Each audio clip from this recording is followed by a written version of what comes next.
OKFM 101.7. Absafafin wa journey we are streaming live our your social media platforms ni na so journey na nkoma ye bebo yi titru awasawo frɛ osono babia se ontie sanse nyame adoma come 31st January 2026 delegate amanyoku NPP ma wo mutumi mu omoto aba ebeto aba de yi frankatuni obedu omanim into the 2028 elections na ya bebo enkomo na enkomo ayebo titru ene akompra ko Kennedy ohine Agyapong echitafo ne adofo mon send messages no nko far and wide say ene anope na Agyapong bia ya bebo campaign on sese ye ne ntote ne hu nyina ho nkomo na ya hye Team Kennedy Agyapong preparations towards 31st January 2026 elections no. Now, mama hwe na benti we free hotel.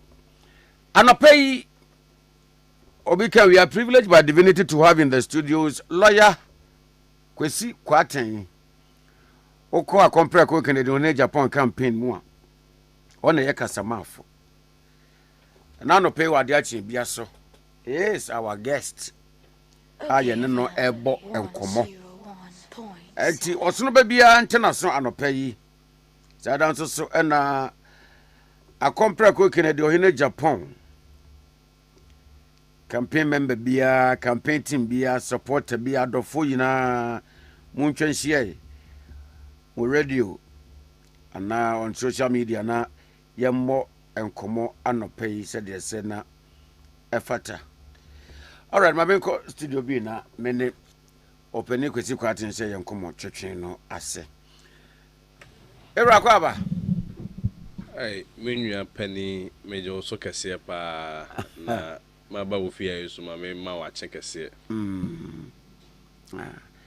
Ya achinutum jintia no so. Connect. Said the mama yehu no. How is the get connected not connecting? And the mafobro for abayeka. We always say the beauty is beauty. Yes. What saying? But I say so far you Kennedy ohine Agyapong. Na nisu adi hu so de beso o man Ghana. Anti ama onenam Ghana eba pro. Was straight to me. Sebi to me ne de omanfo no ho na ewo. Ono mo na ebuo kwa so ne ahobra se kwa so abibie so ono na esi ahen ne atu ahenfo. Omo na to me ne sha omo nsem. Nti to me no yekwesre. Wa ngwesra won sanya de enka. Ana wo sre kura so a eno so no eni diso.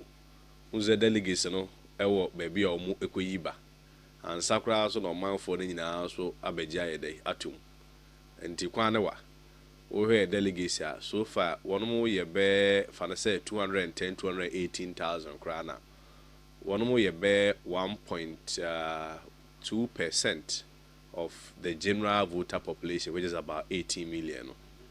And the woman as I say no ahoden no ejina omoso. The ombeka say enye yi na ye the ombeka so ombetwe wano assign no so no and also entiminko. Enti di obuo kwa so ahombrase kwa so kasa de kwa so kasa ho tie kwa so ana ye nama Eura Ken edit team n'anima oguso a was so far why be 11 regions out of 16 im so candidates na can 11 regions out of 16 me no ka say there or eastern region say o sha see free western north eko ahafo bono east so and free ho enuan mo so the northern part of the country 5 northern regions in house why the no ka ho na ye enkono and obeye voter ha 10 and as I say o eastern o free eastern na pa enchakura next week e besim so no so ordinary beche western but that there so nkono say afi nyo no nko na mo ton asem no so ho Uza Christ buy no onu echira Christ ko evangelism nipa na fire you. Sure. nti afei so last say Kennedy animu but afei the good thing is say ne ho Kennedy mama Christian Agyapong ono so afa regions no so ye nationwide tour no de ono no dwumadi a wodi no ne ma no ana ekwesre na omodi no boa so obomwa ne kunu no ochena bi so no ahode no so ba ono so ayedai aboa omo ana na nsem so wahu a ya maame honabo are na atoshi this is assembly common fund sure ono so atiesi maame na hoden ode aba campaign meeting nka wa central region yes o ye dwuma pa so ono wa we central no aba ye greater kramze greater kwa wie okay and na me no ka se na chire kumase okoya asante me kura ba join na chire okoya asante no obe ye voter obe ye otin so ono so be ye some number of regions be the music you be my be watch kura na de brosa ono so eboa na oyi nu kura so firi ho a ye MPC no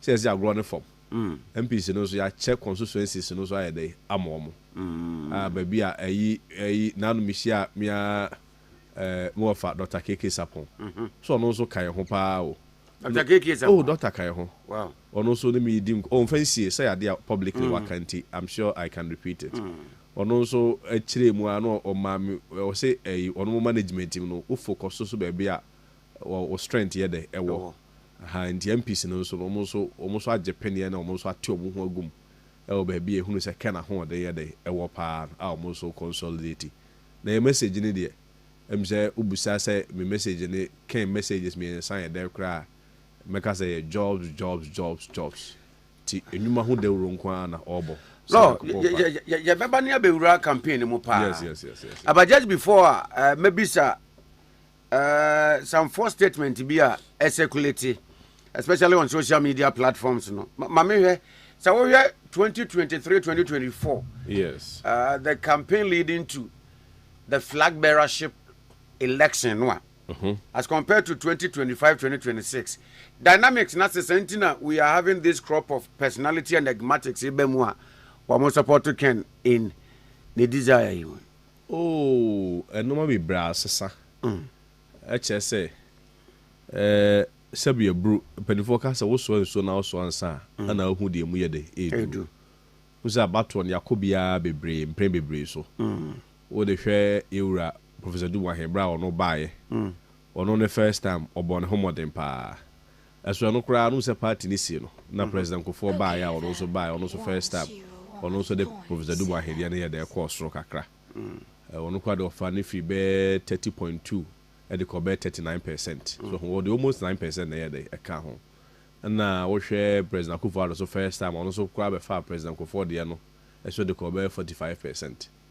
And you share in the history Ghana bako sema ye trajectory no as NPP no obia onya kwanya bebia ba ye up say na no aba ekotu ya ewura Dr. Bawumia de animu na anko ya the graph no ye de e ba fom nti say dodo na bibria hunu said no say 2028 ne de ye be see wi ni de even in the spirit of party revival no say den sesa bi ye de e ba because wo hwe a hu say Ghana bako sema no party bi eba onyakonya esumumfie wotwe okay 92 to 2000 sure and President Rollins oba I send this in your 8 years and akofo so far 2001 na so de be see 2008 ono nso nya 8 years MPP meboa and 2008 to 2016 so President Mills and President Mahama ono nso nya 8 years President Mahama akora de no qualify se ke so sakobi but ono nso motwa mo 8 awie munya de monko ana yanso ye ba ya President Akufo-Addo so ba ya ono so 8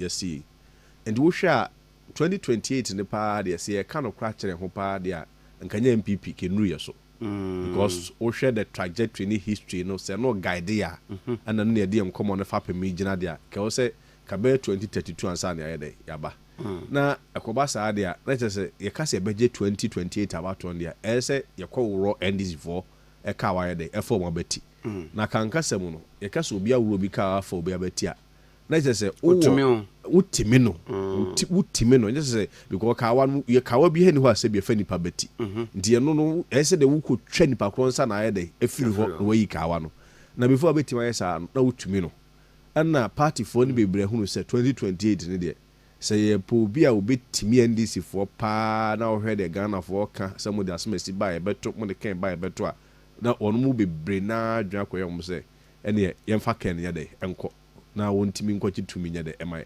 ndi ano na media memi nsusuye mu ne madwempo mo no akoso nipa bebra ma o ma de a shift from baby ankane no mu gina na aba because so here ankane ne obey 137 MPs 137 MPs ne mu be 99% edi yewura Dr. Baomiachi government appointees be 6,000 you dare not so unkodi ba akofo achi na ohwe constituency executives a constituency chairman bia the DC MMDC 276 nya wono na ye campaign chairman and co-chairman of Dr. Baomia campaign by na asesa sebi ebru nipa ono kofa ne ship kura ba ya me fa de say ono na de ship ne ba ya fa crew members ate ono kwa ne wajai ship no afri ye uka ze ira Dr. Bright Champos no ono so ho bi ono so atwe ne ho so ho omu ne nim di omu ko hu ye omu se enye yi o say ira ko Agyapong no so ho ono so atwe ne ho ana me former boss Dr. Yo say duchum yes one say soldier always say soldier nti why me former aside me current boss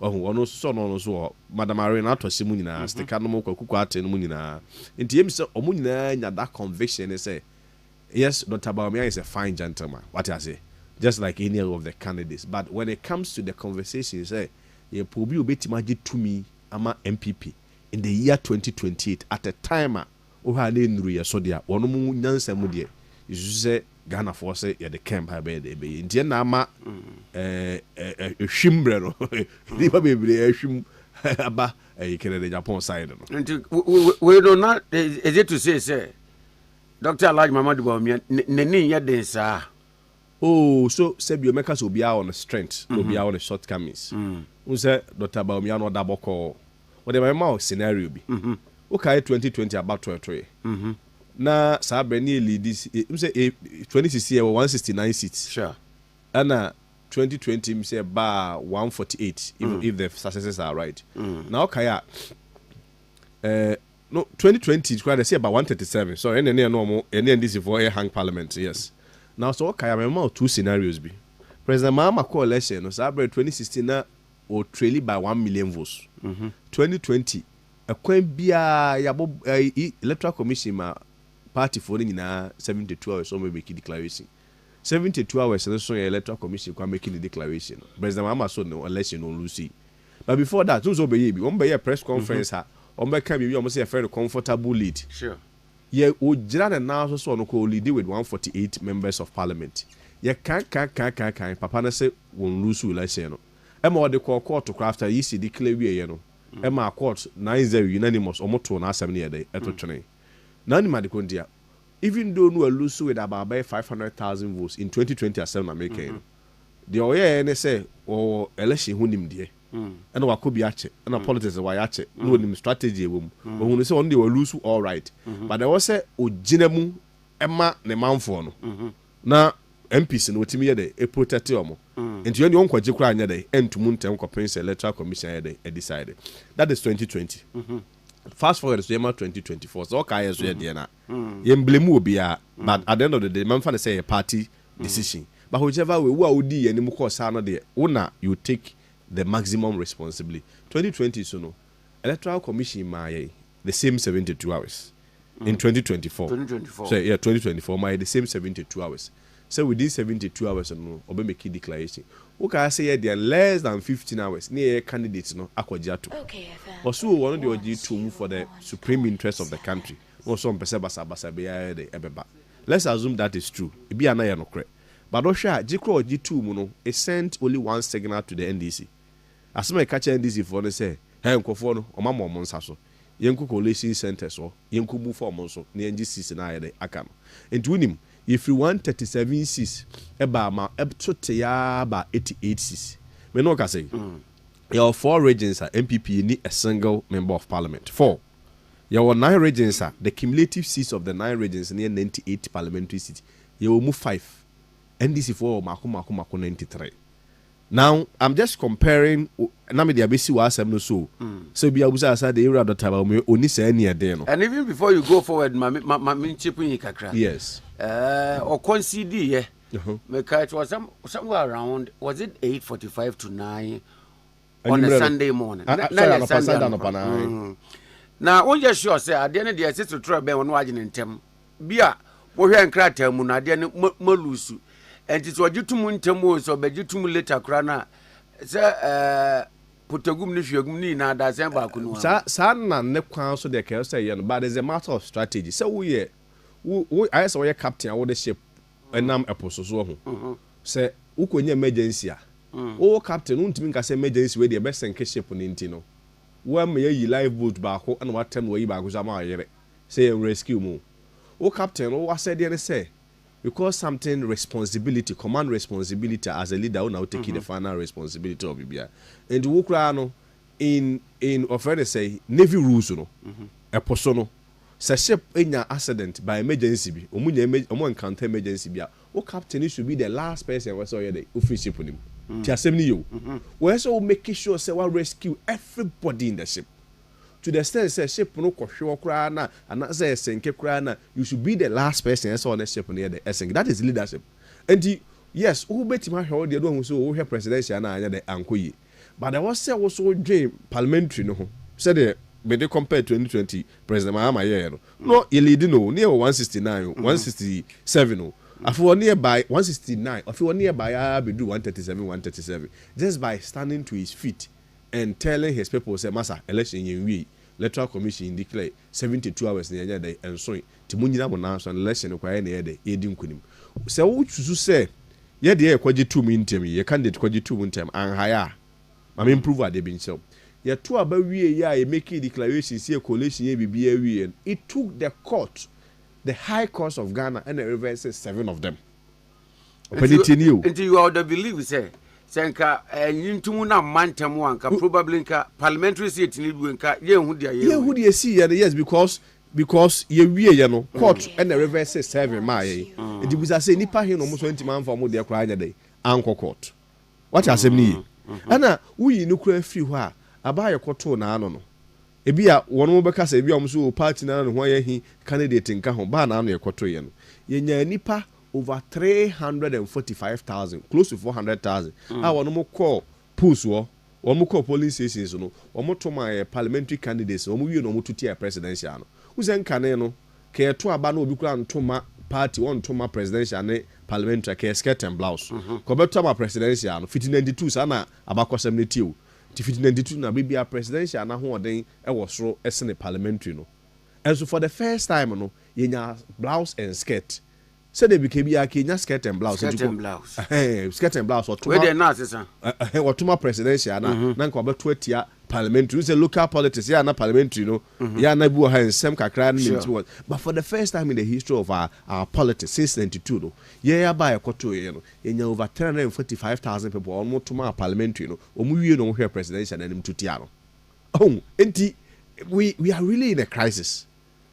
2.1 million what the compare for the votes one more mapo hokra meto a difference of 1.7 million na me catch say you were about 9 regions cumulatively no 98 parliamentary seats you move 5 in your is vote 93 your 4 regions what corner go say ope NPP kradia ebi asma make ebi ni ho 4 good regions ebi ni ho ye ni a single member of parliament kra. What they votes say nya na no and they compared to President Akufo-Addo 2020 votes you vote so by 31%. Asuma baby a party regionally who by 31%. Presidential no. Yeah, presidential. What they compare crowd to say oh e be a voter turnout na na by the northern part be a candidate if you a home pokwa de compare Akufo-Addo did better than Dr. Bawumia by 16%. In the home region. In the home region, yes. And the so crowd what they compare President Akufo-Addo the 5 northern regions no our no free honum program no underperform Akufo-Addo by 16%. And he maybe a party ni gina no there senye in Kenya pa na ma o first question abusa say then any people be switch sa because one more will say maybe a party ni gina no senye in Kenya bi pa na ba party me cha de wo gempa ha na nkwara wa President Akufo time one wo de free maternal care ba e wo mu free a wo mu anyini ya sa wo calculate wo mu na be ko senior high school free no me say they don't care about MPP. Debbie. Hey, now say university campuses now we almost lost all the university campuses.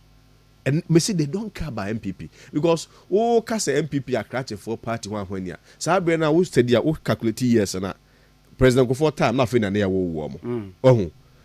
President Kufuor free wa Mahama Mills buy no about 8-10 years, so they couldn't appreciate governance. The only time we appreciate governance properly so called the last 2 years na President Kufuor hoi. And I know so the last 2 years in so na sebio no memu ye den COVID so so o man mu ye den. It is ankra no kra say no. Se nye obi a o mate say oh yesi kendi na koma edu kendi na boss kendi o kan o yo kendi o kan okra enye the video me feed on the credibility and then sema ya kan fa kan so kendi on o kan ko ba o de nyuma na eba. And especially say I no ka say your contest here kind ideas wasn't. It is only Ken that has been able to state emphatically say one of the idea obey nyuma bi. And as I'm crying, so mo bi school obi so ewo university o me pe nyuma. Enti enye obi a o kan nyuma ho asem a o manfo ne ginidia enwa ebeden. Afin wa journey hi okay 101.7 FM adiachi bi adwumedie so ni. We are streaming live on your social media platforms ni na so mesre say nkomo ye ne lawyer Kwesi Kwarteng boy wadwen kire ene question bia no fama ne yen ewo ene of our social media platforms no so ye backing kind na ye de amount now mama fan free ya our attention has been drawn to SMB bia obi o tebrofo timi de brofo ka de ope bia achro okay e de afam ho it's in circulation our social media platforms minimum say about beto monimu mahu say enre de kata yi bai sure kata no kwa de kom sim no de ba na me na me sasase na ne kenyina ye no man in some kakra bia ekoso and what fidie dia binim say kwachi pa enti ma me mfa kwanya nchemu ye na no ye danya ne ya say candidates no obia wo idea of the send text messages so enti ke bia wo ha over 200,000 delegates no mbe receive message be a free ken ho no otia mo mbe receive be free Dr. Baomia ho mbe receive be free Dr. Bright Champo ho mi am papa Dr. Dutchum ana engineer Kwabla Agyapong obi a de biba na ye hu se ken din no a wo de send message no enipa no mu bia fa kwati kwan so ana wono akọ ye nhyehyeye bia emfa mra kwan mu ana wono hack kens edin na id ne system no ana o ma send text messages na text messages o mo send ye no ne tofa bo mu no ma send mienu a enfree ba ko mo say o ken se wono de ompe sebio yenwan mo free sire asem no de akanfo nkwa na betime di NPP anim nanim de ma wono ma de o mo ye meka say ade o mo ye no broni beka say it wasn't an intelligent move just say almost sending you almost sending ma only the people in the 5 northern regions.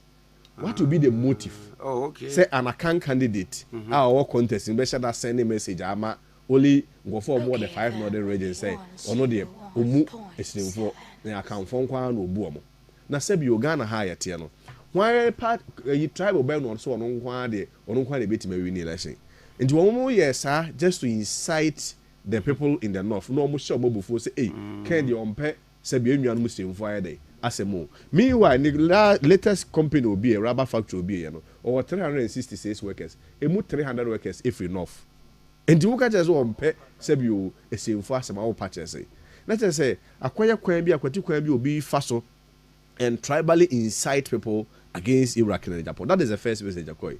Second message you see a prosing who asema yeke menim say ebi enkomohwe trend there but we stated our position on it clearly say ye ne presidential election committee near the adwen wono masema maka say suspend poison no and ye di enchire mu ye de e baaye ubeje di say wono mo send message ma Ghana ha nyina delegate bia say in the name of Ken second say wono so mo chi poison ni tumo be free party nim na sabio nkwasiafo na bia wono mo e be di poison echi na wo yare kra mpokura na hwe na we are much program again also orchestrated to incite people na share omabofu ni ka say oh ken there one kwano no ne kasa nya na bibisa enti eno eno e de kata aba be chem say those messages are not from Canada Japan sebi obi oye badwemba bia enim say obi ani ho okokontesa obefa phone at text messages e di delegates aye as atem Now so powerful. No, I said that sending messages. And they come one more the northern part of the country. Because now sending text messages about be then only the 5 northern regions in Ghana. And sir, tribal incitement. Send me by now when the powers no more can a yes and Bugina Bugina. Tribal incitement. I can't want to say me. What can raise the concerns can raise with Chibine say. Tribal incitement is a cost war northern part of the country. Your delegates anymore. Especially in the team or audio. One more brepa. And I'm afraid they be a. And then ya throw more anyway. Well, me di unyachia. And ye be you from, ye be you from abonim, near threaten. Will be jadi say, ye kind on Moka say a buampono. Who send out the Bugina board you buy? It was public. I no admit to say, he is warning and cautioning people in the north. Someone to ma, irado tabao miankwana. What about trauma? Ubi a unya now when you crum media. Won't me know the enter ho. And Nebukina Bunkwa. That is what is going on in certain parts of the north. Yakotuaba na ano yakotuaba polling stations the constituencies are Kenya be 98 220 98 votes 220 votes in adenya your church was 0 in the man enkofo omod buy no ken ko ho no I will not yeah on no impact ken ko ho no mu yi omo phones ne yi kire say the toma ho that date so be na date no mu twa video na wo ho a omo toma ken na the serial number ni bibia we yi say authentic meanwhile those polling stations ne constituency Kenya 0 go for raise concerns here one also o dramatic kum ada no ma akoyi o munua ama na say yeah I don't know obi antimi nka ho ase but you know Ken will not allow anybody to blackmail him into silence I know the say bi obi hanka say ye nyem papa mu say ho ahwani we mu free ha na we mu free ada say bi o Dr. Baumia na no ekoto abman 2023 na kan for the party. We are not questioning him on his religion. We are not questioning him on his tribe. We are not questioning him on his ethnicity. Asema yeke now is on his performance. Say, or ye data man. Data no say, or quite no NPP abako say no, wa amon home de. And can raise these concerns. And why any akwa dane no near the atoa say can say on pay and tough for us and also on pay in fashion. In this idea, ye share for before someone come to taken. The crata the anu and chilemu de baye say entesa. It's not from us. And as they say, they say message be on be receivable through that be ID ni be in free ho. We will not even use it again. Not the on person of the normal find. But yeah, fuck when you so and so I caution other people on yesa. Near the Jatwa, as soon as they said, yeah, after you rather about me. So only one in Casa. One more be a no one now way. Because me just saw best sense our message. But I mean, clearly they stand to benefit from such message. We are brought you and then some more canon now. Shama to be them say an issue in our more team with Dankakra. So at the end of the day, he is the ultimate beneficiary. And now Kobuno is her. Kanena Bunu is Ken Nahon anyhow. And so, latest research here, he's leading him Blue East. Why? Because Abronye go for who was a party no didn't know to me. And now half on the Bununa Ken has flipped there because of the same Abronye. Yet, yeah, it's good for us. But for the total image of the party, no, so text messages, insightful text messages, ne me more sorry, dear term there. Because what you know, the dear term no, at your brow. Okay, away from a statement, I'm going to debunk dear Kwesi. Obo Bugri na Buina, Mamimbisa say, they did come as a surprise to you. And for that matter, no more campaign team, say Bugri na Bu, Okonofa. The standing in the NPP or Beckham BBC. There be, I never want one. Who say, me maternal stream pay you, me go school shame. Me first degree me in the same UDS. Okay. Now, Nordness and go phobia or more come who boom papa, or more drama home. If you want to incite Nordness at home, and yet on matters of tribe, there be or more come who boom. Yeah, hakra, the NBA, no. You cry then may be on matters of religion. So not necessarily for more come who boom papa and the entity of Muntuamo de who say young kind of crancher minya. There is what we call home advantage in politics. What I say?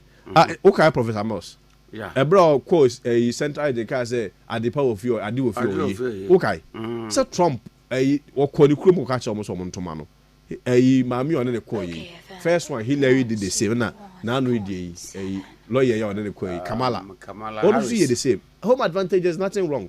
Me sure say Ken Konikroma or Bakache Central for say Antonia Day. Emma no way they will free. Dr. Duchi won't Santa Jobeka, Meboa. Me, I mean, your penny was I more for crying and Dr. Brian Champon. ɔno nso kɔ ne kurom ɔbɛka se nto abanya de ɛma no. There's nothing with home advantage politics. But what is wrong with it? Obi okwa tifi kɔ hunu nsuo no aba na afọ ayɛ de abebusa.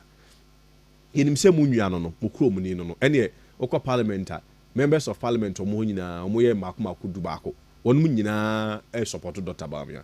Baby wo also omo kra ne yedi suma edwadie.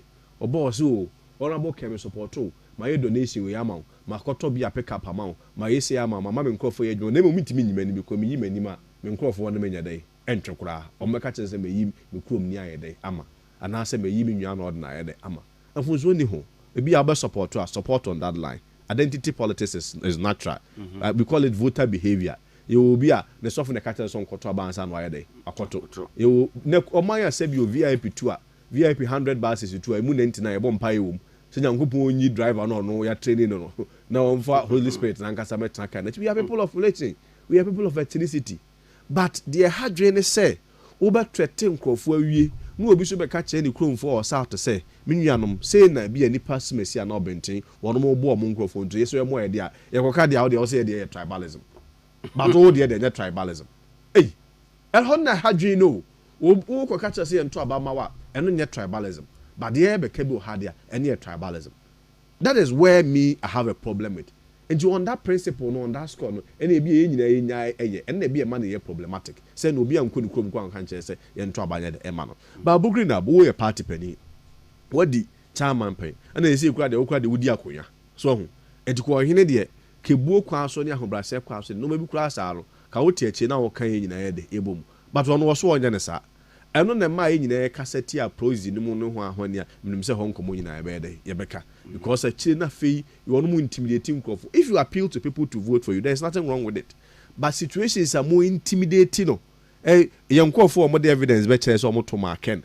Na actually if we are can 00 na share them. There are some of them are suma memu amuko fie so muntu free kromo. Hey, me na me catch. There are some of him for catch say one more beba na share of from the land. Edrusa. And na ka de hu ya obekasa wo okwa achim no. Chebia okoka ho asem a omuzu wo ye tribalism and the mass our message here ni ade nyina ho asem ye de eba edusa di we dey so madwe bro ye wi a sabi yo ye nuanum stay phone kwantimi nkotro aba NPP akan phone kwantimi nkotro aba NPP not this voter for kwantimi nkotro aba ye nyina ebe kan ho abom but they me hu ne say menua okayfm they me hu ne say often at times no you get people a one more dia a tool our weaponize against a team grouping. Inti emotional blackmail. Me free hunting and empathy about trouble day. Amame. The real issues no can wasem. Me nuanom onom se me kremoni nti na mbese yese hwe no ma ntaba mame. What is he trying to achieve? Yese kremofo nyina mam eme trouble mano. Me nuanom yese me Kristo ni nti yese eme trouble mame. Do person yese Kristofo nyina bomfu ne enkoto abama no. Me nuanom yese me seremoni nti na yese min deserve no. Na sabre 2023 contest na anye seremoni. Na oni akanfo anko. Then the win ye na the also yesem nti ye bese beto ama. So a lot of times no Dr. Bawumia can accuse them directly. One mo afa oleje no any tribal issues no and ma weaponizing no and trying to blackmail everybody into silence. But this time around and 2026 the enjuma what the bar will discuss based on issues ye di pubu mo bia but ye mo bia benefited from this tribal game. No, it won't work. I don't know whether when the school of thought be ya adwene say bugri na budie ya wode be coupled with the ba ya modi statement ba na ni na age towards one line tribal politics. Yes. Now was it a calculated plot to you? And I say from the perspective I'm sure some say okay ye be bibi say yenye na bugri na bunzo so fa meso so said the be ya bia ebeboa de aba abonten no ne akasa simon se bugri na bonya kola ana enye ne ekode de ne so onkasa na ko ye liki ye ntimi nye ne ekode ono ane confide na ekasa anu kwa won hwe yie ite so ohun ze nkofo edidide na asekwa and I mean the brother Dr. Bawumia team no ya no wose kwa no lumba kan enu ebi no nye ne ekoye Ono na aka na asem and a babonte, and we says as someone near can asem the complaints that we had from yeah supporters or more the northern part of the country. Yes, yeah him for intimidate you or influential people intimidate you or yeah threatening be say behind more. These are evidences to support that. Nyame na boy na burgi na budi buy. Ah oye kwa okacho bi say ampa ma one obi a so hwe no obi ankoto amaka ni. That is how it came out. Nye na ekoye ye. Wo se wonya kwala na akwache ndi wonka. Se papa na na afi. But who say ono papa no ka na adwun. Eno mo no so nsuro hwe o. Nti the things he believes in and the things he has been doing and oye. Se o se bi wote ase onwi. Obetima frɛ busan sɛ wɔn ɛkan na asɛ wɔn ɛyɛ de ɛkan ɛna ɛba yi nyina ontim mɛka sɛ onim ho hwee ɔho ɛna Dr. Bawumia so camp no obi anu obetima condemn sɛ papa ni play tribal politics. Why? Because they stand to benefit from it. Na no mo the message akɔ sɛ ye momu kra na yɛsɛ yɛmpɛ ahifo asɛm nti wɔn momu na ayɛ ɔma de na sɛbio ɛso a backfire ɛnyɛ yɛ na me point na me pɛ sɛ me make ɛde bisa ne sɛ one nkrofo bi akɔhyɛ akyire so yes ɛde asema babonten etwa ntro tomo so and tada working mwako ha kia compare ko Canadian ho Agyapong mo campaign system no bi ɛde message bi a purport say free mu ho na aba sa message ni mu nsam a play tribal kakra enti ebi se ekubi se ebi a plan and strategy ni se yemfa sa hacking ade no mra ne de babonten a na bugiri na abu nso so aba beka na ne de na ba be support de ayeye e de ase bi a ken din no ni aka se he so said dia a compare kun yi e na ama bugiri na abu nso so aba e beka se minim se the American what must oh say Ken was the first person that spoke on it publicly. What I say? No me po me ka the omo hake they no information na no omo dey buy ya o kan wansem. Yes. And can it also be say ya hyehyɛ ne say yan hake ne information mra. Ya the information be wi na bugiri na abu nso abekasa. Na bugiri na abu bekasa say the be ya ye benya support. Na in the eyes and in the ears of people no magedi say ampa ebe free ken ho because bugiri na bukura ba be respond de kura ma yehu say oh send the adwuma no mo say send the adwuma no mo say o message no mo say I say ba come say all accounts should get together and lead the NPP. We cannot allow the minority tribes to continue leading us while they remain their subordinates. Let's take our party back to accounts in the name of Agyapong. Like, which reasonable person would do this? And it's a bugri na bunzu beka ni aka or the can respond. So you see how they scheme the things. But sure, be must say can it also be say be na former vice president who say not in a stronghold no as a aginism owing to the results from 2024 elections in they said they are okay say there are regions bi okra munni ene MP seat bia wo ho sure say no den kura bi betumi abem and against the home constituency kura no a vote free oba ye nenye no can it also be another dynamics bi a camp be introduced to get the people in the north say they ba e bi amoma nenka na rana ye nim say any message bi anti yemfa we enye bibi to get your attention. We hear message almost sending in the name of Kena.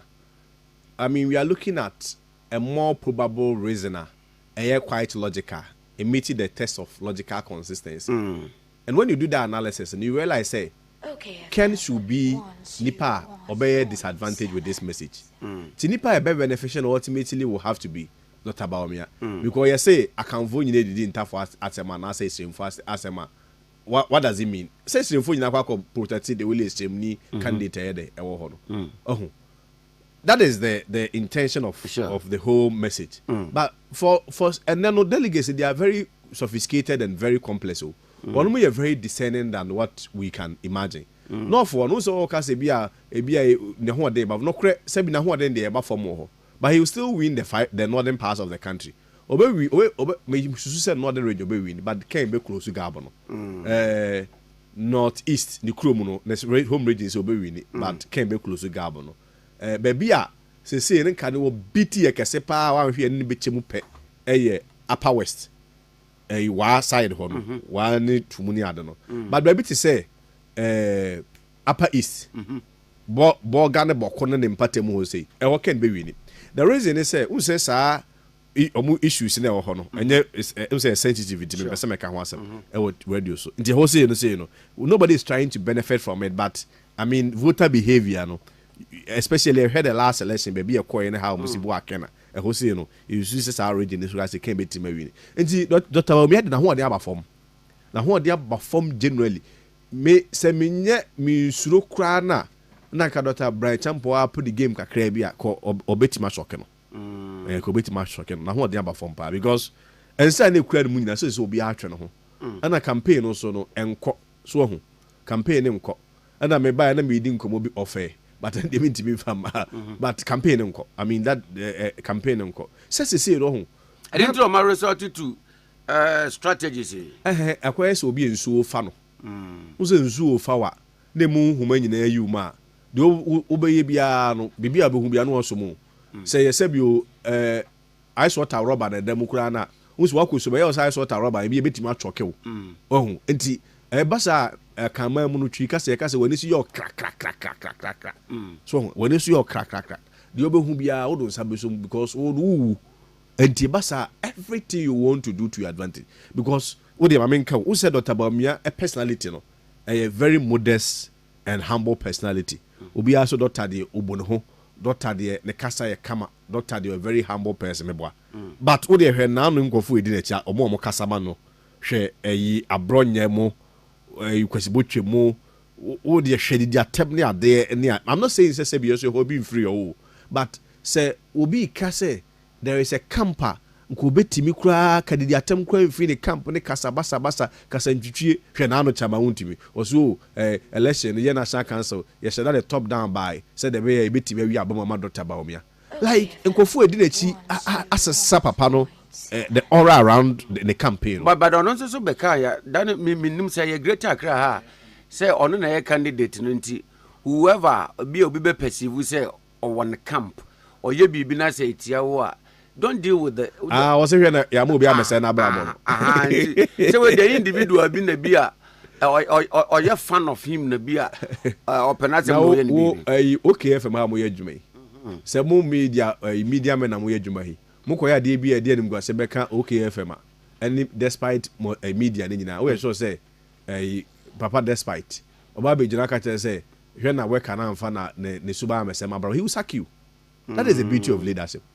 Say BC can come a guy be nobody near final aesthetic no ba no cancer on he doesn't have the permission of Ken or by also on a mere chicha mountumi on a yes in a Ken say wuntumi so onya manunko face court party as a fanya the Emma Bonte Ken pamoni free no papa ye friend a kwakwana as one when you could Dr. Bawumia tell me so not Ken guy be a program be expose be or man FM and in the two so papa de could di Dr. Bawumia tem the following day as Ken Sakeno so that's the difference what I say the difference with the two leadership yenka say I don't know na we say chama wontumi achi anasa na abronye di atemi there is no way say Bawumia na trust scripts in the man there is no way but or yes na obi ehunu say woni pani ande na wobeti na kasa ama na tie no and you stand to benefit from the atemi we nyina e de na wo show ye wan kasa ho antia na obi abehu se bi opani yo no ebi asin to kakra ye de wo na se mreyo bi ye de ewum sa na gbakwa akoba sa na nipa bebre no be ye de bedwen enti eno de free no but we expect a demonstration of leadership say ne wo so pani no nipa smesi and na abono is ni ade okọ obono sampa bronyo mko board ntutu a na Dr. Bawumia wo ha kire wo chia wo nyina de nyina if you are losing sampa votes abronyo no okọ election on election you will be the repercussions ni effect ni consequences wona be kan so ndi wo ye na wan tia na ka say oh me me say wa brabo no ne dey ha we been to be expect say nka we dey nka e koyi dey e mamon ka won hwe say say o ye bibi na say Bawumia campaign to your advantage in Tinkamunye din no nye. Oh, Sebio say yeah they politically a boy, but you what is the end? You know say party na we. We no went to me we need no election for so better that's all. And then they be a cast ideas so be say rich ideas. Yes, the rich ideas are good. But if you don't get somebody who can win power, those ideas never come pass it. Name food trouble home. Yeah, class a minimum number no quite etiano. Obi o sick obi o timi catch us koyi be afase won panaso bra. Obe dam panase obe twe bottle and asa container ba. Bi o timi hu sick bi a da ho na bibi bi kura na ya boa bibi no wa cheche na de bi e won. Who say why you free because I can't pass it. Oh, ye nyintimi nye the MPA. Akwese mpana anafo okura na tifo baby. And so when you don't bring it out make clean efa so bia ni sa de kro so you need the power. Other than that, sa ideas ni ade nyina they will become obsolete. Ye beja na mpase am mfutu abo ho. Say me na na kwa do bia me wura na mpase ana mfutu abose kan no ma egu ho no. Ya ne lawyer Kwesi Kwarteng yes spokesperson de ma Kennedy compare ko hin Agyapong campaign. E na e bank komo yi. Na we the NTC campaign mu nyamo mu nkomo kakra sa ne aba proxy. Yes. Voting ya mpenifo twemu yi eso. We the ma membisa showdown campaign leading to 2023-2024 flag bearership election. Now can be last one. I na make ho. Na o say se bia kwa se be se paniku na haban. Mpenifo se tase ne banyansa fom. Sure. Na me boa Iraken. E wo kwan mi so. But me ntimi nyimanim che say. Sa bro so na me boss Dr. Yosedu Twum so pe vice ewo Rotabao who said no so or contenders in who as whether he was lobbying or the system was considering him the principle is that it was something that was on the table for to be considered ntina nyansemu no sabio nipa no omo akwanya on satimi ko anu ntimi story opinion ye de entia no nti kenso ye me papa me se me ginidi we dem say last election ye dia na enkoyi because we needed a stronger candidate. Nti na bi say ye boa Dr. Bawumia de ahode nyina egu so fine nyame boa be ba da nkoyi a what is the next and na me so primaries na me so say primaries ndi ka ken ba ko be de ko be wini nti I mean behind the scenes na ye name kofo kasafa fon so ni omo nye so omo nye de M1 nti buza their last election I was more keen than Bawumia just say na new year mu no na say be the nyansa de eton say the be ya you also don't go and betray your boss or hurt his feelings. And then maybe a question way because now me per se ya de 2023-2024. Yes. At 2025-2026 you never say ni mienu the one na agada momentum pa. They said last one the election. Last one they said I mean election almost 137 MPs back for it. Almost all 6,000 appointees di back for it. Almost all 276 MMDCs di back for it. This is omu ni omadwen. Constituency executives 17 na okwa bebia upompo so di back for it. And I don't think that was any proper contested election. I don't think so. This is what we call election. When the equal playing field, level playing ground. Emu daho obi ankobi. I mean, the only year mempe we want to say the excesses has also been too much. Some of them has gotten so personalized. Yeah, the nipa who bem and the attempt no, and the attempt they may condemn from all angles. Yes, so yeah, normally be higher bro so. Dr. Bawumia must be higher and normally be bro so because I know the we Becca and why the album and then they may condemn. But this is one of the best contested elections. Sisi Aminoka say very open. What I say. Of course, there are two leading contenders, Kennedy Agyapong and Dr. Bawumia. These are the two leading contenders. But Dr. Brian has also changed the dynamics. I think the higher Dr. Brian Agyapong performs, the lesser Dr. Bawumia's votes become. There is that correlation. It was the governor where the arching. So this time around, we are also having a third force. Unfortunately, my former boss went to me fully be this time around. He said, "On also no Udin Kakra, Otisi mu he started well, but he said Ekona who then also perform. And you were engineer so who then also perform. But this time around, the election will be. I feel it's a more competitive election, even though the excesses I feel say excesses against a perform Kakra. But I mean, all being all, me will GDS strongly say at the end of the day, can Japan will come out victorious. Maybe some question we say na question we know historical antecedent to be a Bakobi free Bible mu say at the time I was elected Saul na onu hompo but he was elected. Yes. And I am told, I stand to be corrected, I say, Osadi for Dr. Kwame Nkrumah. Baby, not order prison Nkrumah election because so still he won. Yes. Mamimbisa, what the campaign watch in campaign of what percentage of influence and effect is campaign to elections? Oh, who said? Well, I mean the biblical history of my analogy Nina was influenced by the resolve of human being, which it was a campaign. Just that it may be a direct campaign. For instance, look at the biblical case of Saul. In the case of Saul, Saul's ascension to the throne. Saul Kaya, who said Israel bakosem no. Na mama Israel who is no more mohine. Sure. In the case of Israel, no nyankopon no mohine. But the people of Israel were determined to move in a certain direction. Jomuko who the prophet Samuel says Samuel enko petisi nyame no more ehene. On that omukwa nyame se there be omukwa nyame se there be no abedi omo so. On the third occasion nyankopon de eno aka so ne koyi Saul ye de emo. So Saul's ascension to the throne was not all that clean.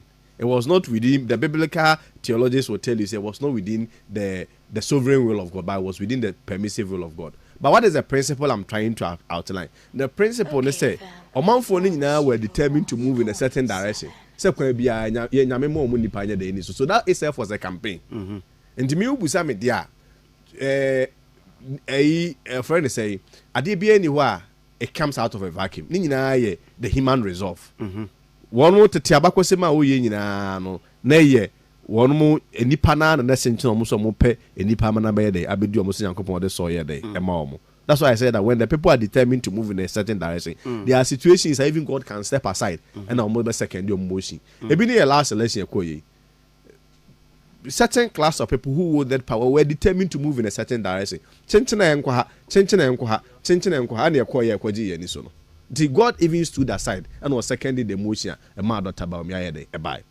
But this time around, what the total years with the same campaign, the people are determined to move in a certain direction. Okay, I say me say 218,000 for the prime minister. One we are the voter population of 18 million, which is 1.2% of voter population of 18 million.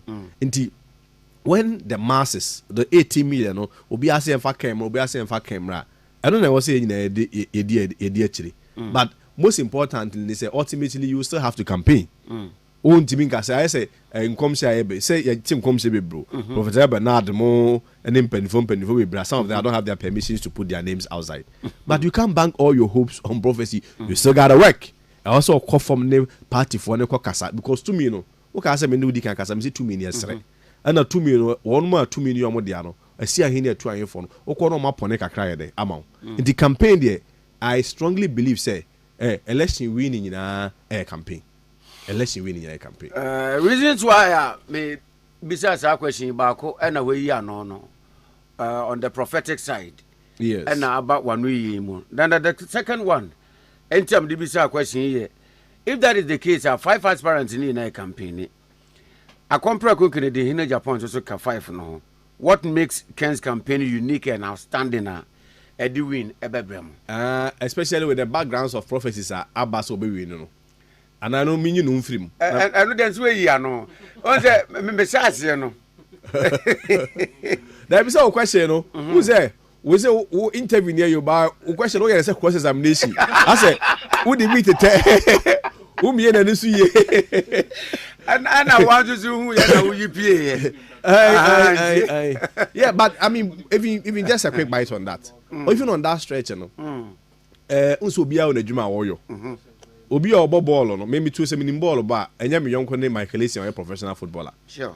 Enti Prophet Bernard mo no ma de mo no mo ejuma o mo ye de eya no no. And then yamia kasa mo mo so, afa mo so, and there is that such level of credibility. Okay. But I just say prayer, I said the same Bible. No one make you say prayer is not like a grocery list of items a rush shopper. Say akrama okwa no koyi. A way what they was to Nyankopon and said that his will be done and not yours. And it's just like the same thing. Prophecies have the characteristics of coming to pass or failing or delaying. But also duty also yeah. Oh yeah. The year because so aye part no we will not bank all our hopes on prophecies nyame efa the side by you say a side but now to your substantive question say what makes campaign unique no can campaign won say you be evidence based campaigning sure okwa okura anwa okura atoko okura bro okura tea green tea so okura no ma bebre emo ne ade no o kire nti oba origin ha say fa say eastern region koyi say eastern region mu dua bepa omo asase kama omo ya bepa ndi ho no ko betimi de abroni anwa a kire no the local ones so a kire no a kire say ye betimi de ye de yi ya bayedwe betimi de aye enwe bi betimi de aye enwe bi betimi de aye samna ne ade so he's really talking about employment job creation now not only job creation but he's also marketing your local products as well how they the echo so people can relate to the campaign and what makes Ken campaign very unique is one the track record and the personality he's built for himself over the years we say benfoka say kwatrikwa be mount ma tnd so what is akasa no kwatrikwa be mount ma ya tnd ana yesi bedi akudi fata na kono enye nkwankwa anuase so hu na okotran nkwankwa anuase je mframa eto dame na me twam na wokọ yes anu ye mfro bedi ako ebi ayede wakọ ani ma ya aboaje so hu enti what is the track record of Ken the track record of Ken is say nipa also obebie enwuma no buza say wa bie enwuma ni bia ma open ana wa ye bi pen one or track record say the biggest school store in West Africa or be so hu the biggest school store in Africa no dia biggest tree plant in Africa no ne dia so you can track record onyuma mu no for fruit factory so oba the media groups are factories they are in operation say I think say fruit no one more raw materials need to meet the omode juice fruit juice ni I don't know okay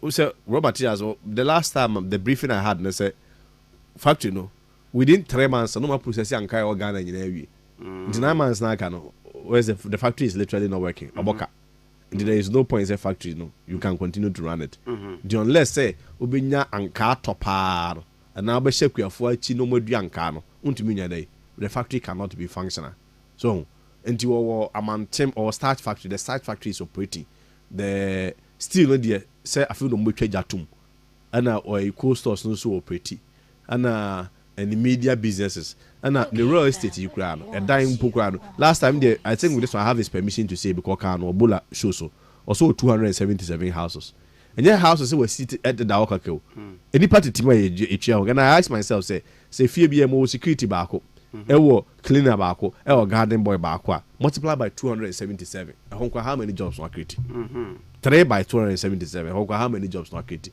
and on the recent factory a rubber factory make us say 360 workers or he moved 300 here all nordness what I say so when he comes from this background I'm kofu nimu say na otie no say Ken so kofu say nim say be 2 music go 2 media Ken de nani eden and na omunum so wo kanokre omu say Ken de wo kanokre omu say Ken de make I first omu Ken de ne kasa nye so no kre de nko ade woka.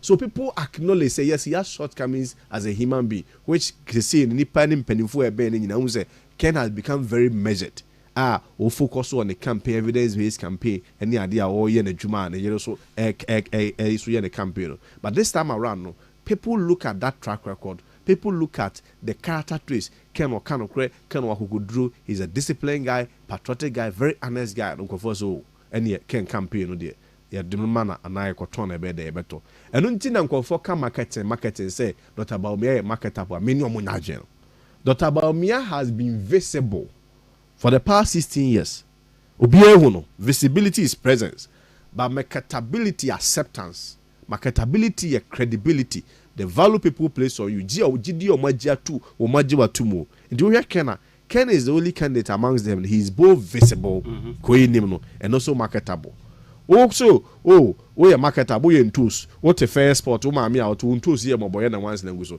yehu ba ye nto ene na annulation ko ye ekoye se moboye yehu 16 years in the candidate has been around but they didn't bite but this time around 2020 person the candidate he has been around they know him but tools what the ko dwom ekoso akoton ye no enye moboye tomato sakese na nsa mo ba ko bi mo se no free Burkina asama hwani uhu a etise miti and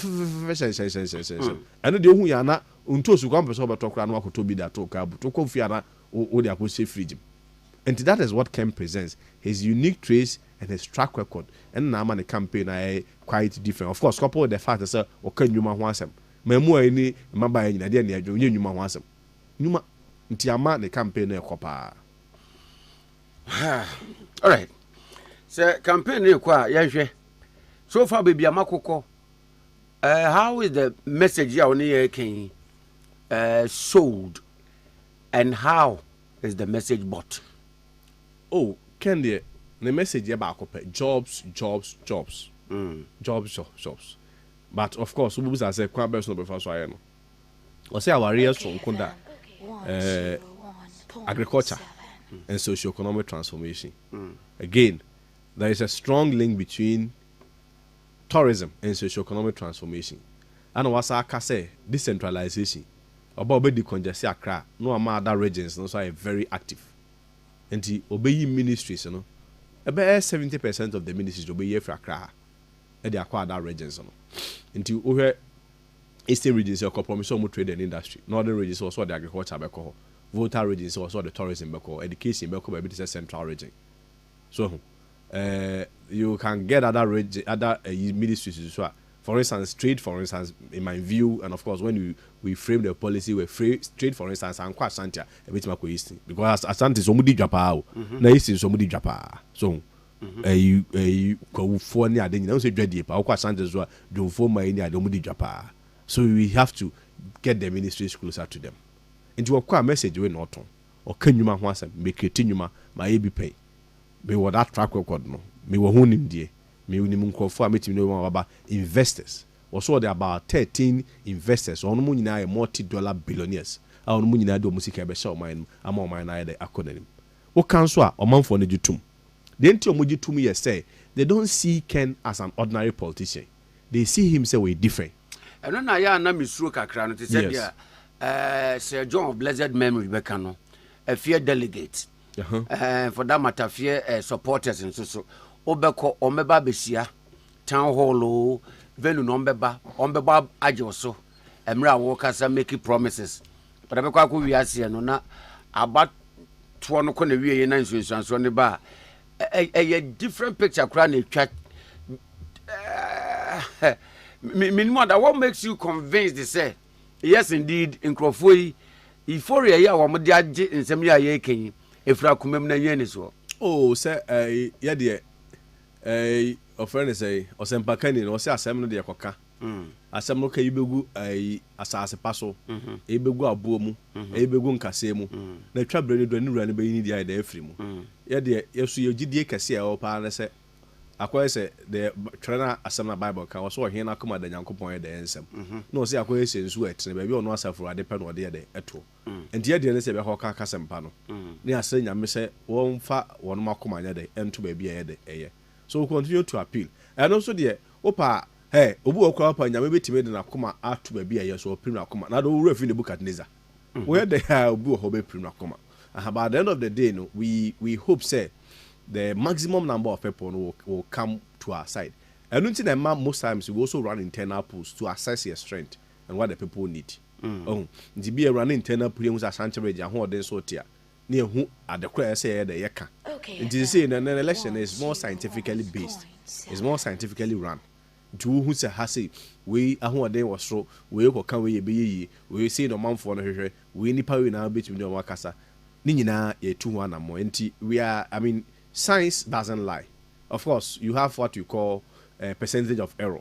But who you know free wha you who say your boy home modern pa. Now ebiaka say oh here Ken campaign a ye ne promises are on meki ene nsemo a wo kan de nyina so say NPP delegate in so nto abamma no a many are of the belief say Senka Ken ena na ye Flagbearer 2024 wo hwe messages no ananse me wo message ni mu no which does not so much dwell on the past and what the NPP government then has done and ke bia nka Ken when nim kunu kura nka losing no ka percentage no enye kase say I strongly believe that conversation should even be expanded if you are not being charitable. So Ken krana ɛna ɛyɛ obi foforɔ mpo kra me hunu sɛ yɛ anim kunim kra ka will have a better performance. You see, mpanifo kaka sɛ bi sɛ nsuo ɛkyɛ etuo ma yɛ dɛ ɛyi Dr. Baomi onim deɛ pa or nimdefo.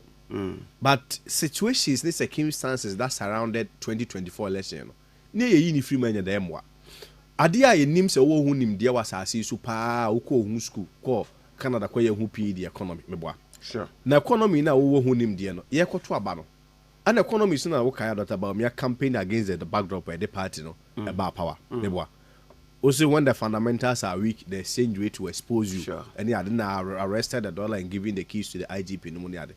Yes, so be said 2024, you necessarily didn't supervise the mess. Asem na ye de 2 year. And then Rebia me by my man left. Now make a chance say, all of a sudden, it appears a Ghana for review said the past 2 years near if you COVID mu na ye aba. But whether it's Dr. Baumia or it's not Dr. Baumia, ultimately you bear the brand. Una people will put the responsibility on you. In the lesson year kwa o say dollar will be the call 1:4 we say anya papa ni pakro wa anya de tre wo ko set 170 questions man o time no na dey free 4 ko 17. How do you convince any reasonable Ghanaian say yours was better? In that circumstance no there is no way say Ghana for benya gidie wo mu ana no many be so sometimes some of them are personal but say be akwai party ide asem no akwai say be se pandiku na hamba or yetase de banyansa fom. So in terms of the candidate represented it appeared say na nipa anya the engine into amusu party na ho ayi party ni ho ayi I don't disprove that but say be ndi akufo for toto no kon no obo obi atu Ghana hana no 2008 President Kufuor free office one say na Ghana for party NPP hunye when President Rawlings was leaving office one can say sabe na ndisi for hunye obi e kwa bia Ghana ye de abufuo ne ya asantanye ka wante say so na no bi hwe TV o tu President Mahama President also catch President Mahama say Kufuor so mu de abufuo ne ya na ekom na ye de etoy eno na ye de to aba. If you look at a normal ye de to aba e tu lima aba eno and the two Rawlings abai eno the two Akufo-Addo abai eno the two obi abai but the extent of rejection we share 16 regions of Ghana emu 15 of them ye declining in votes. We share out of 276 constituencies emu 199 of them we lost the presidential, which translates about 72.2% rejection rate. You cannot tell me send a party the candidate mattered. And you had close to 400,000 people or more cotton parliamentary to tea a candidate. So I agree. Sanya Kennedy Agyapong Pokra na ye Alan Chamatin and any other candidate or very revival ye wouldn't have that loss. That loss, no, I'm not pinning it on Dr. Baumia on the course of loss, no, but his acceptance by the general populace was also low. And there's a more reason why out of 276 constituencies, 199 of them we lost. Interestingly, do you know say there are 7 regions Dr. Baumia failed to win a single constituency? There are 7. Yes. There are 7 regions when we need a single constituency. 276 constituencies, Olusumu 199 constituencies. How then do you say and it gives me that hope and that assurance, especially looking at the figure. Also know the data mine to appreciate data. Share nipa almost 400,000 mokotoma pieces no motutiana. It shows that untimi nyunu sunya the inframe. And for me I'm convinced that anya ken kra na nipa foforo bia ne baya obetime win election. Wow. Ya ne lawyer Kwesi Kwarteng ya kasama for the market their compare ko in the Agyapong campaign. And na bon komoyin. Then another question ye bisani, will you be surprised if some about to also come January 31st? Na Dr. Alhaji Mamadou Bawumia be emerge as the winner. Will you be disappointed in the delegate for not have considered say now mo wa ban mu no mo call election voter wo mu nya yeni eso mu nya ban mu 4 years what can they do as a party I bet me am my viable and accepted opani ya nkomo yokura ya bo God was the king of Israel na me no Israel for him yet Israel wanted to have their own king no more person of omu anya omo hene wo mo de fa prophet Samuel so ne trust asem ma professor odifo de kwaka ye be mo asase be mo yere no mebra ware odifo se de mani nye ho no mu piepia no ne piepia odifo afi ni nyame se but yanka say de okay de paraphrase me ba ho da bi paraphrase say yes na bible kan exactly say you chance asem man ah say na ekwa bia omo ya odifo ajatum se okoye lobby na ye da mo but what is the most important principle? Okay. The most important principle is that when they push God I nyame de so ma omo no ekire no twe ne kasa fe Israel fo nyanu hu won mu si apene na fo mu sa ase ye de enwiwi na fe wo mu sa kwa awurade anim so ma yemfo so nti nyame fo mbo ne nye de enche omo ene ma so eye rejected that David ye de e bae di asem ni yo yakwa election ni bi the people were determined to move in a certain direction the last time yakwa ne yakwaji ye ni so ohun. And so if the people are determined to move in a certain direction, say because Japan the so ya ba akufo. Ono de sebi aburu we ni president kwa so betima kwa edwuma. Ya mu bi na bi ya be high kakra. So sebi o ne bill. So wo de ukonya police station kwa na so be mienu e there. So be nya 5,000 6,000 bi ato botom. E de ato petrol e de egu kem. Anya yi so ase de memu ayi obi akota bochi so akopem abisu aye da atra. So that is not the problem. The bigger problem is say if Agyapong doesn't win, Agyapong or no de or young hano nemo a party near either Yahano. Said the Israel for primo macoma a chileno, no nyamina no more hano, or more no more day, hano. That is the correlation. And so Agyapong there, I am fully convinced the people will and I win him. Or man for some tear the Ghana for worker. Oh, and the man who said they won't repeat the mistake, no. The mistake of bringing Saul na Nyankopo rejected Saul no. And they say the Ghanaians rejected Dr. Baumia. And so they have to be introduced a new David. Israel for man the second mistake. When they did the first mistake by forcing God to bring Saul, one almost a son they changed their ways. Into a change the David here, the Abraham. And so yes, Saul has been rejected and a new David is coming. That new David is coming in Agyapong.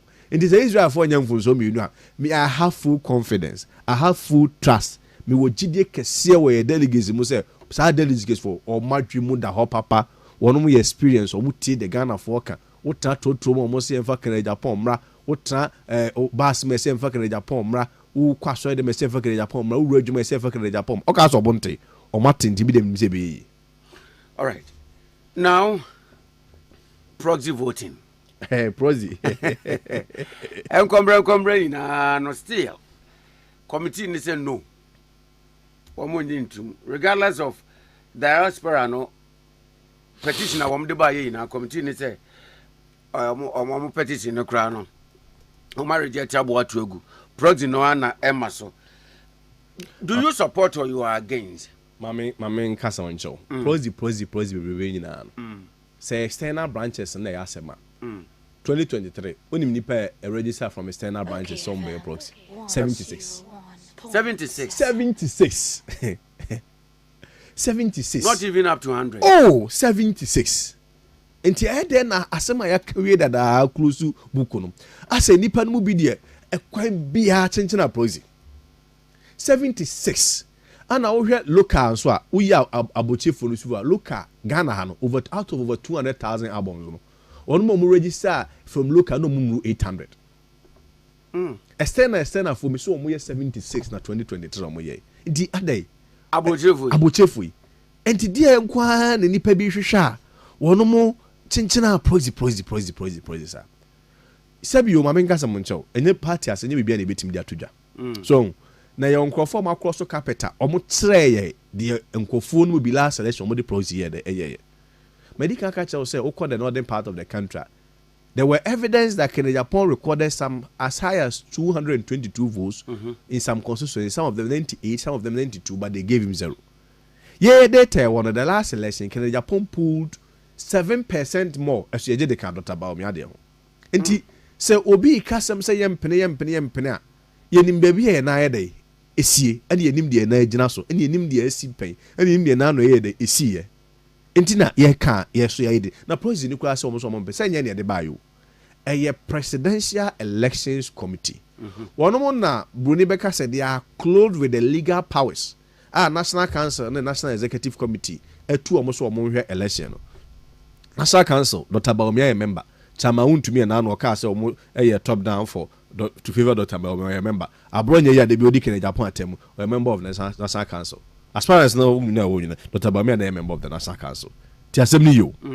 National Executive Committee so amonso de ewo ho. National Council said be your mum person mo de mo ho for election mu na aka so mo manipulate na de bia e de wo yone name ntem ho ase abai o matwe mo ho afiri no ma pa abadwaku a yehunu say supposedly they are neutral. Say Joe Seusu, honorable. Now, no support to Dr. Baumia in the last election. But this time around, no, was support to Mpokrano, or the book council Yamani FFF. One will be an tubes, what cheso a penny, ye so a chairman. It was the committee that made the delegates. Sorry, meet aspirants. Anna, one more based on evidence, one when and then normal intimate fund to drive a big party who finti. Almost said, no, the prosy was a system of abuse. And you can see a be a prosy among foreigners and external branches and SES abuse suma local people no external 76 na ebe ba obehwe ni abuse dia mabako for over 30,000 votes. Hey, ana wonim dia man eye hu kura ne the intermediaries a omu negotiate votes no. Nti se fa ne se prozi no fa ne se bugri na abu dia example na asem obeka yi. Ni afa delegates constituency bia hahim for me very influential and powerful. Ni e bia the envelope akomo. Nti ka north wo se ya ni afa ya free bia constituency e hwe nipa be 200 on beto ama Dr. Baumia. And I bet usually the constituency average is about 800 averagely. In that domain, almost 2,000. Averagely, you have about 90% of the constituency be about 800. Well, here's our constituency is normally about 800 and that. You be if I say be a Dr. Baumia be a north or be about 200 or 300 votes. Or here the old yano near some more munina near the Macomo Hini and I say pen mobile very important and I say Nenimu nyam. Oh, ye krom ni no ye nwa no twababa no. Oh ne meto. Oh na wani frɛ obato de na sign form we. Wo san wi na bia ma oteku na asempo. 1000 2000. It means where you hu afrim. Ebedu election day na ba akofo over 30,000 40,000 votes go them. No, or the man nkofo abeto. That is what we are seeking to prevent. And so when they create an impression say Kenya against the external branches, that is not the case. External branches say external branches is 0.4% of the total voter album. External branches about 1,000.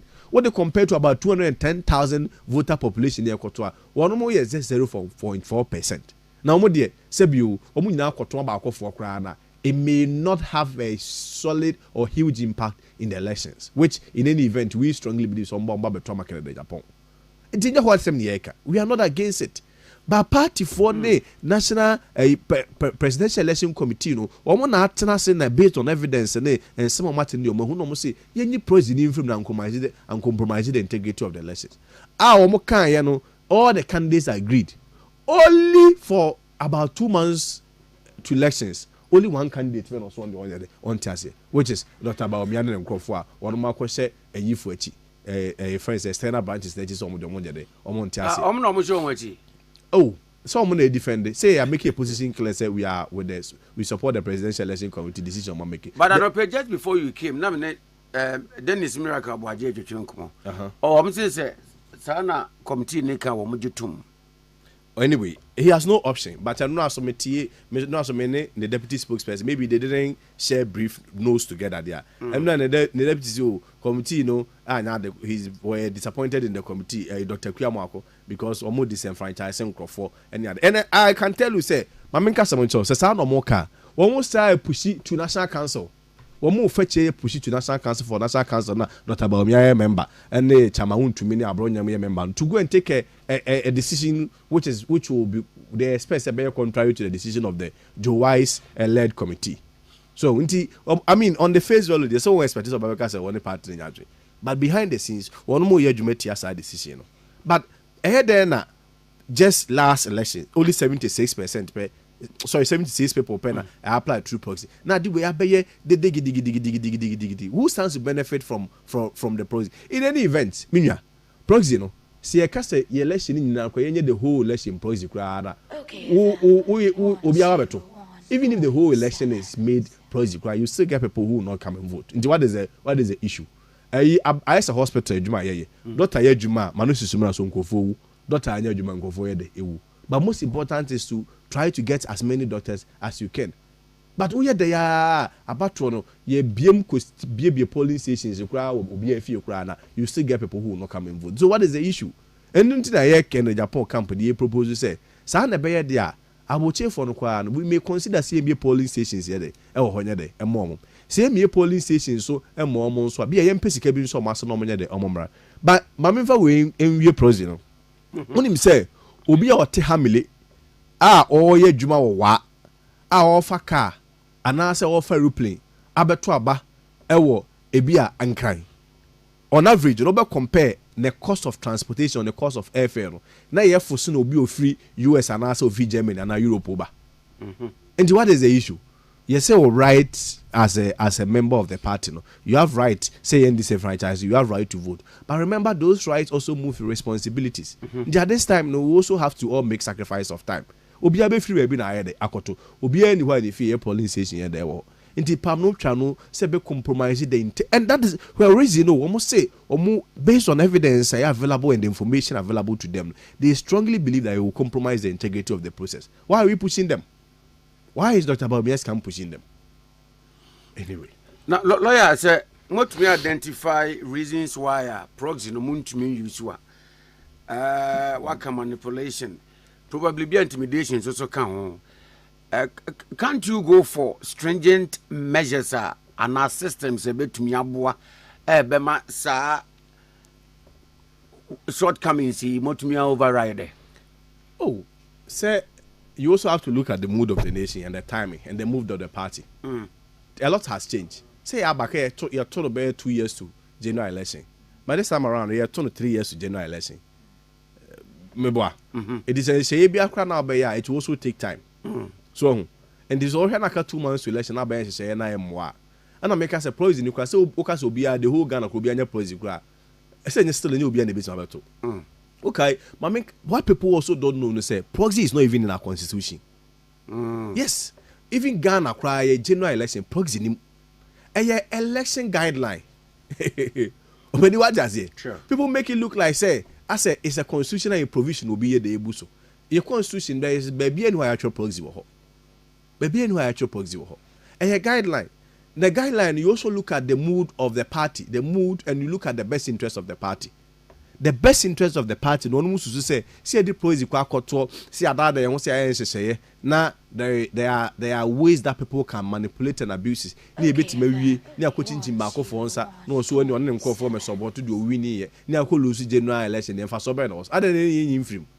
Say president obi anim de obi abeto am obi a enne oba beto so abeto na me say president de last 2023 76 per year proxy from external branches in the other will be 76 no what can it change then will be chenchina proxy sir assuming if all the 1,000 are proxy what will it change? So it should tell you say the interest is not really about the external branches. They are just using them as a tool to fight for what they want.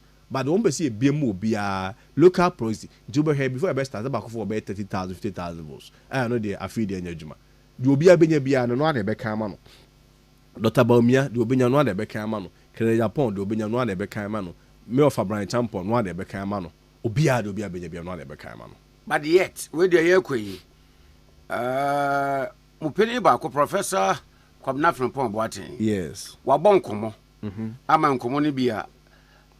Modern Ghana, they will stop at nothing in rigging the evil intended NPP Flagbearer race for Baumia.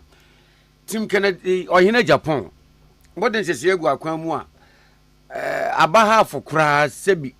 Eltimi overlapping me.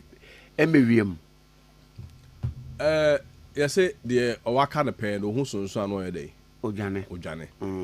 Auntie Bass house out down also. So. And I said, you penny sa baby cry say, Sabada, why in Tama Cramania the Enkai. About Azimoka, Mujutum. Say, Bibisa, course underground. Oh, I mean Tommy party, sir. Okay. I mean Tommy party, sir. But the mechanic say, Yabaya and she say, Masanya de Insi. And then to be a home biano. Ye treat your tokro. Ebine, he praise you over the here, yet your to go. Well, Mamma Gaza Joe. There is no way Dr. Bamia can make 40%. Hey. Oh, the assembly should not for the account. Who is a but 31st year we near Boba. A death first, our babu. A death first nay Sunday, and to be a second. Oba also bomodui. Me say, yeah, proxy free me. There is no way he can do up to 40%. Until when you have poison on. All the loopholes we are trying to close it so that we'll have an election incident free, and the votes will be election integrity is a very election will be a beja too. Until we will not show weakness. At the same time, some basa but the Mrakwan so quite a protected the integrity of this election.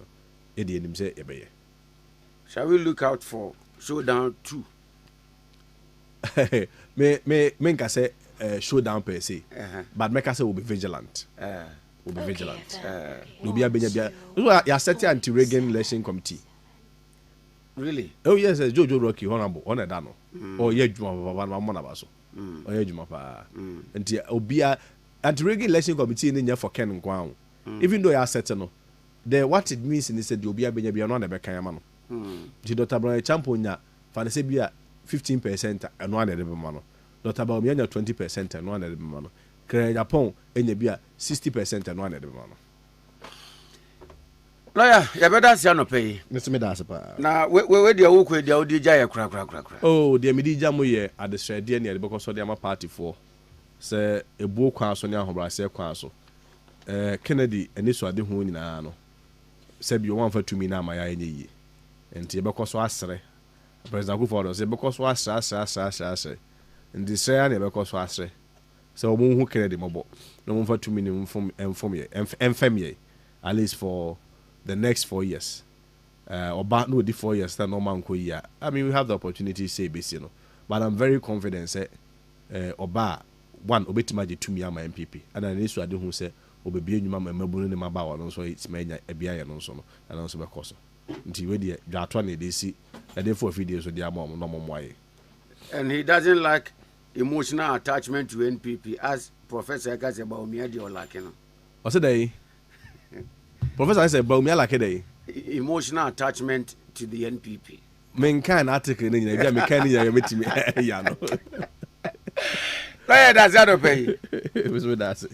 Ya ne lawyer Kwesi Kwarteng okasa edema akompre ko Kennedy ohene Agyapong campaign oye e wa mantam di nsuani na mu se delegate wa NPP amanyoko mu hwe so enyi ne se Frankatuni no ndi omani mu corporate 2028 abaye beto e wo man mu ene na bo honkomo yi no ndu abo kan exactly 10 on Adiache be live on OK 101.7 FM ya bon komo ya che yenda ne ho gi abo afon krato yimra ya ba Agyapong bia the better so.